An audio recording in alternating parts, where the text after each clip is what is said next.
Loner rancher bought a girl labeled Savage, then let her bury the word beneath his barn. The autumn wind carried the scent of dying grass across the Montana territory as Samuel Hartwell adjusted his worn hat and surveyed the crowd gathered around the courthouse steps.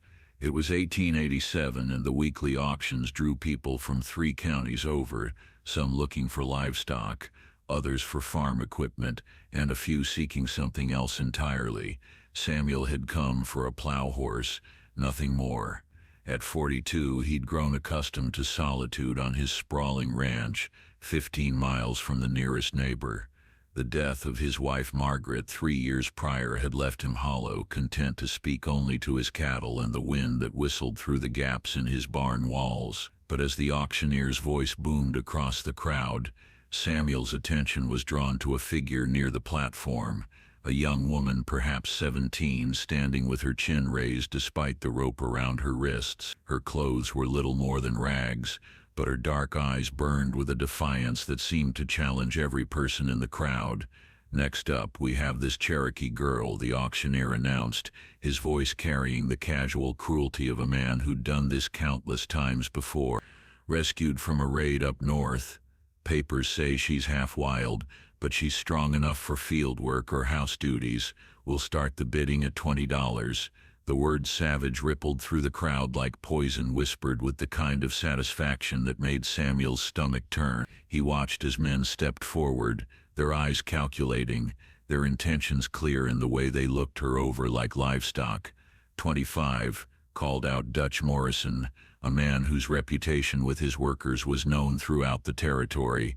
30, shouted another. Samuel found himself studying the girl's face.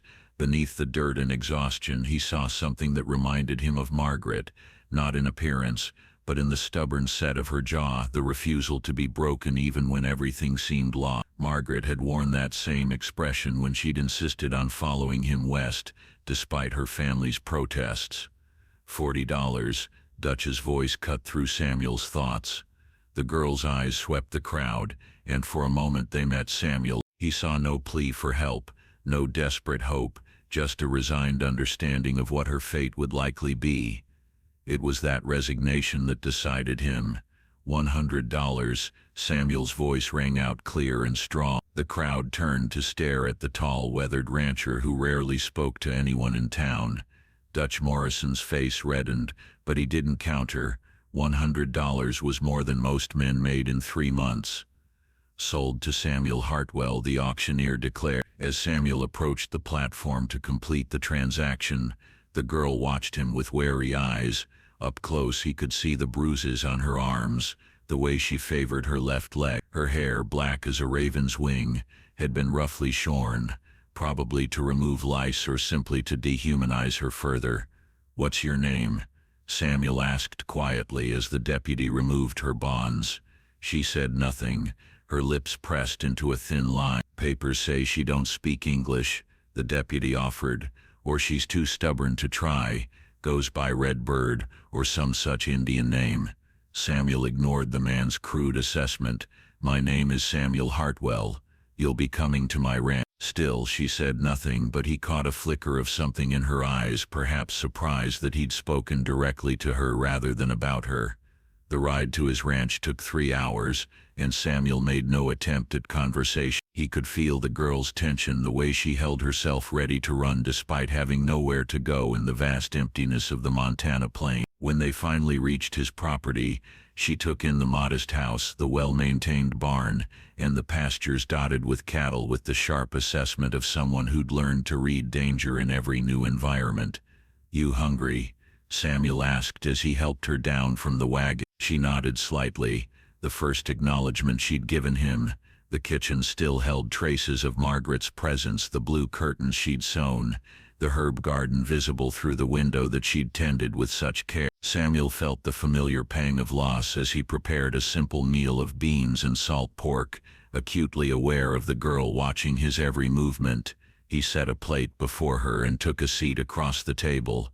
She ate slowly, carefully, as if expecting the food to be taken away at any moment. "I won't hurt you," Samuel said finally, "and I won't let anyone else hurt you either." Her eyes met his, searching for deception. Whatever she saw there seemed to satisfy her because she gave the smallest of nods. That first night, Samuel offered her the spare room that had once been intended for the children he and Margaret never had. She accepted with a dignity that seemed almost regal despite her circumstances. Days passed in a careful dance of coexistence. Samuel went about his usual routines, tending cattle, mending fences, preparing for winter, while the girl moved like a shadow around the periphery of his life. She helped without being asked, her movements economical and purposeful. She seemed to understand animals in a way that amazed him. The horses gentled under her touch, and even his most ornery bull seemed calmer in her presence. It was nearly 2 weeks before she spoke. Samuel was in the barn, struggling to repair a broken harness, when he heard her voice, soft but clear. "My name is Ayana," she said from the doorway. "It means eternal blossom." Samuel looked up, struck by the musical quality of her voice. "Ayana," he repeated, testing the unfamiliar syllables. "That's a beautiful name."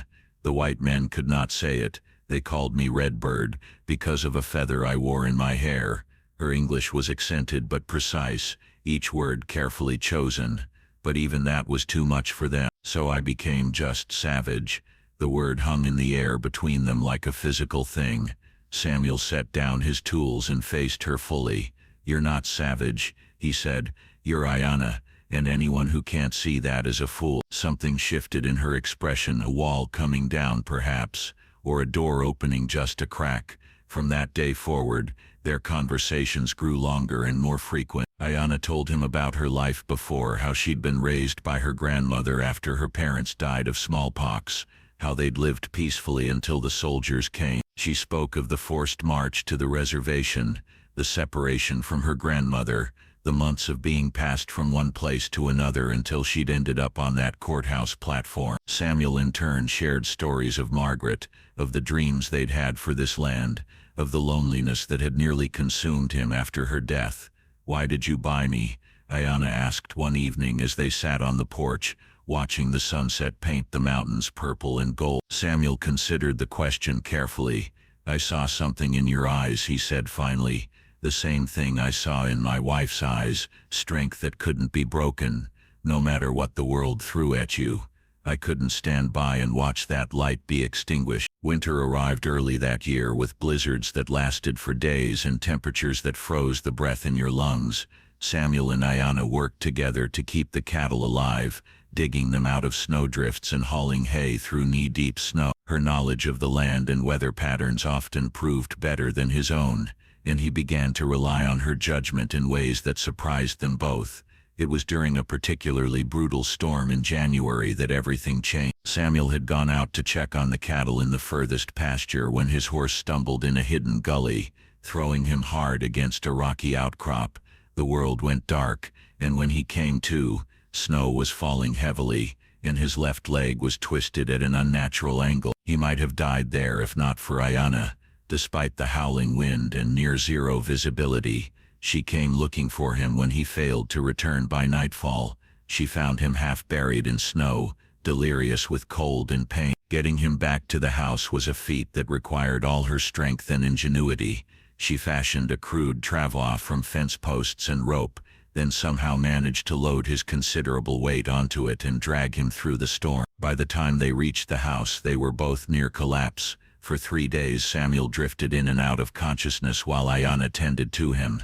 She set his broken leg as best she could, using techniques her grandmother had taught her. She fed him broth and kept him warm, never leaving his side except to tend to the animals. When the fever finally broke and Samuel's mind cleared, he found Ayana asleep in the chair beside his bed, her head pillowed on her arm. In the lamplight he could see the exhaustion etched in her features, the worry lines that spoke of sleepless nights spent watching over him. "Ayana," he said softly. She startled awake, instantly alert. "How do you feel?" "Like I was trampled by my entire herd," Samuel admitted. "But alive, thanks to you."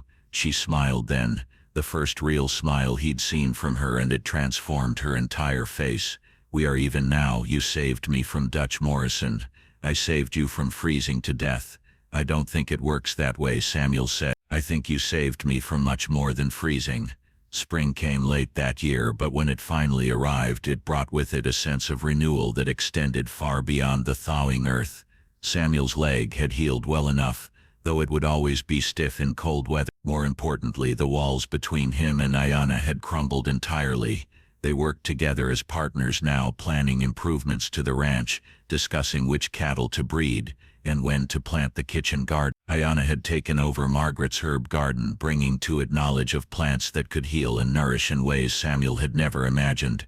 The people in town noticed the change, of course. Some whispered about the strange relationship between the hermit rancher and his Indian girl, but Samuel found that their opinions mattered less and less. What mattered was the sound of Ayanna's laughter echoing through the house, the way she hummed while she worked, the sense of home that had returned to his life. It was in late summer that Ayanna came to him with a request that caught him off guard. "I want to bury something," she said, standing in the kitchen doorway with her hands clasped before her. "What do you want to bury?" "A word," she said simply.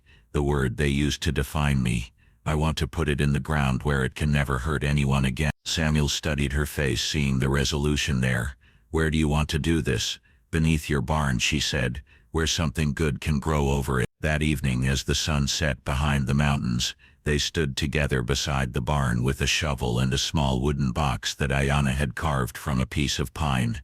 Inside the box was a piece of paper on which she had written a single word in careful script: "Sav." "This word does not belong to me," Ayanna said as Samuel dug a hole in the rich earth. "It never did. It belonged to people who were afraid of what they did not understand, who used it to make themselves feel powerful by making others feel small." She placed the box in the hole and covered it with dirt, then planted wildflower seeds over the spot.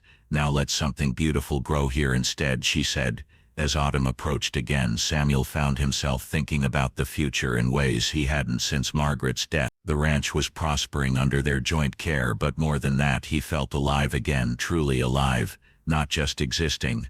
One evening, as they sat on the porch watching the stars emerge in the vast Montana sky, Samuel took Ayanna's hand in his. "I know this isn't the life you would have chosen," he said carefully, "and I know the circumstances that brought you here were terrible, but I need you to know that having you here, working beside me, sharing this life, it's been the greatest gift I could have asked for." Ayanna squeezed his hand gently. "Do you think we choose our lives, or do our lives choose us?" she asked. "I used to think I knew the answer to that question. Now I think perhaps it doesn't matter. What matters is what we do with the life we find ourselves living." "And what do you want to do with this life?" She was quiet for a long moment, and when she spoke, her voice was soft but certain. "I want to build something good with you. I want to tend this land and care for these animals, and maybe someday teach children about the plants that heal and the stars that guide us home. I want to be Ayanna, not the broken thing they tried to make me, but the woman I was meant to be." Samuel brought her hand to his lips and pressed a gentle kiss to her knuckles.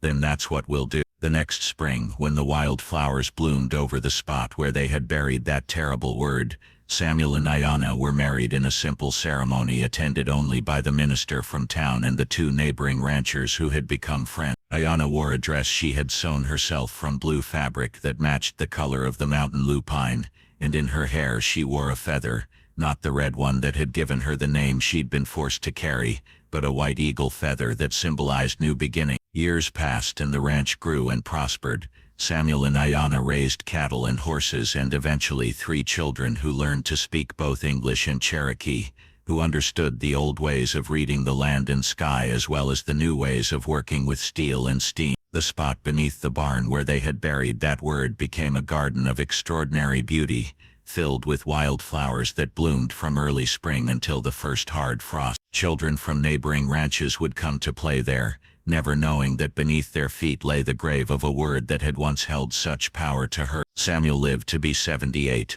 long enough to see his children grown and his grandchildren taking their first steps across the land he and Ayanna had built together. On the day he died, peaceful in his sleep, Ayanna held his hand and whispered words of love in both languages, knowing that he understood them all. She lived another 20 years after that, becoming something of a legend in the territory, the woman who could heal both animals and people, who knew which plants would stop bleeding and which stars would guide you home. People came from hundreds of miles away to seek her wisdom, and she helped them all regardless of the color of their skin or the language they spoke. When Ayanna finally joined Samuel in the cemetery on the hill overlooking their ranch, the inscription on her gravestone read simply, Ayanna Hartwell, eternal blossom, beloved wife, mother and healer. The word that had once defined her was long forgotten, buried beneath layers of rich earth and the roots of flowers that continued to bloom season after season, in defiance of anyone who might still believe that a person's worth could be measured by their fear. And in the garden beneath the barn, where something beautiful had grown from something ugly,